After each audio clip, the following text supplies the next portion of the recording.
তোমার অফিসে বসের কথা তুমি শোনো না, আমাকে শুনতে হয়, আমাকেও বকা খেতে হয়। কেউ যদি অভিনয়ের ব্যাপারে অনেক বেশি প্যাশনেট না হয় তার অভিনয় করতে আসা উচিত না। আমার বুঝজ্ঞান হওয়ার পর থেকে আমি সবসময় ক্যামেরার সামনেই, কারণ আমি জাস্ট ইউনিভার্সিটি যখন শুরু করেছি তখনই আমি মডেলিং বা পরে গ্র্যাজুয়েশন শেষ হওয়ার পর অ্যাক্টিং করতাম। তো এখন প্রথম আমার কাছে একদম ভিন্ন একটা জায়গায় গিয়েছি সেরকম মনে হতো, কিন্তু ওইটা আসলে প্রয়োজন ছিল। আমার পরিবার থেকেও খুব করে চাচ্ছিল যে আমি অভিনয়ের পাশাপাশি কিছু একটা করি, এবং আমার কাছে মনে হচ্ছিল যে একটা অল্টারনেটিভ ক্যারিয়ার রাখা ভালো। স্পেশালি কোভিডের সময় আমি রিয়েলাইজ করেছি যে আরেকটা কিছু করলে ভালো হয়। মানে এমন অপশন নাই যে এটা না করলেও হবে, এই অপশনটা তো আসলে আমার কাছে নাই। সেটা থাকলে হয়তো আমি বলতাম যে আচ্ছা এটা আমার করতে ভালো লাগে না বা পরিশ্রম হয়, কিন্তু এখন আসলে এটা বলার আসলে সুযোগ নাই আর কি আমার কাছে। তোমার অফিসে বসের কথা তুমি শোনো না, আমাকে শুনতে হয়, আমাকেও বকা খেতে হয়, বা আমার আন্ডারে যারা কাজ করে তাদেরকেও আমার বকা দিতে হয়। সেটা তো আসলে কাজেরই একটা পার্ট। ওখানে তো আসলে আমাকে কেউ শবনম ফারিয়া কনসিডার করে না, সেখানে তো আর সব কলিগরা যেমন আমাকেও সবাই সেভাবেই কনসিডার করে।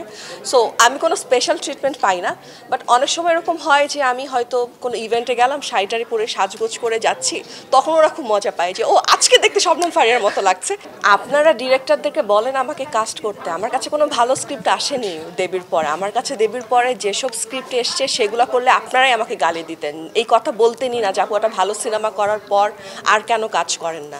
আমি যদি খারাপ কাজ করি তাহলে আসলে আপনারা কেউ আমাকে বলবেন না যে আমি কেন কাজ করি না, তখন বলবেন যে আচ্ছা উনি এরকম কাজ করে সো ওনাকে দরকার নাই। যেহেতু আমি ভালো কাজ করেছি এবং তারপর আর ভালো স্ক্রিপ্ট আসেনি দেখে আমি কাজ করি নাই, সেজন্যই আপনারা আমাকে বলেন যে কেন করি না। সো এই জন্য আমি চাই যে আমি শুধুমাত্র ভালো কাজ আসলেই করব। এর বাইরে আমার কাছে মনে হয় যদি আমি মানসম্মত কাজ না করি আপনারাও কেউ খুশি হবেন না, দর্শকরাও আসলে সেভাবে আর গ্রহণ করবে না। আমার কাছে মনে হয় কেউ যদি অভিনয়ের ব্যাপারে অনেক বেশি প্যাশনেট না হয় তার অভিনয় করতে আসা উচিত না। এবং কারো যদি মনে হয় যে সে অনেক ফেম চায় বা অনেক টাকা ইনকাম করতে চায়, সেক্ষেত্রেও আমি বলবো অভিনয়ে আসা উচিত না, কারণ তখন অনেক ডেসপারেট হয়ে যায়, বাউন্ডারিটা তাদের থাকে না, এবং এথিক্যাল কিছু মোরাল এবং এথিক্সে যে ব্যাপারগুলোতে অনেক সময় কম্প্রোমাইজ করে তারা। তো সেজন্য আমার কাছে মনে হয় শুধুমাত্র অভিনয়টাকেই ভালোবাসলে এখানে আসা উচিত, কারণ এটা খুবই পরিশ্রমের কাজ। 15 ঘন্টা 16 ঘন্টা আমরা টানা কাজ করি, এটা রোদে পুড়ছি, আমরা বৃষ্টিতে ভিজছি, কিন্তু কাজ বন্ধ করা যাচ্ছে না। আর অনেকে যদি কেউ মনে করে যে আমি শুধু ফেম চাই, তাহলে তার টিকটকে নাচলেও পারে, অভিনয় করার প্রয়োজন নেই আমার মনে হয়। বাট অভিনয়টাকে ভালোবেসে অভিনয়ে আসা উচিত। আমি আসলে এত চিন্তা করে এত বুঝে যে লিখি বা কথা বলি বিষয়টা তা না।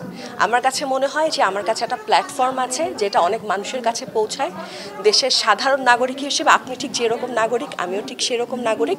যেহেতু আমার একটা ভয়েস আছে এবং একটা প্ল্যাটফর্ম আছে, আমি সেখানে আমার বক্তব্যটা বলি। তো তারকারা তো সবসময় ইস্যুতে কথা বলবে, এই জন্যই তো তারা আসলে সবার থেকে আলাদা এবং তাদের প্ল্যাটফর্ম আছে।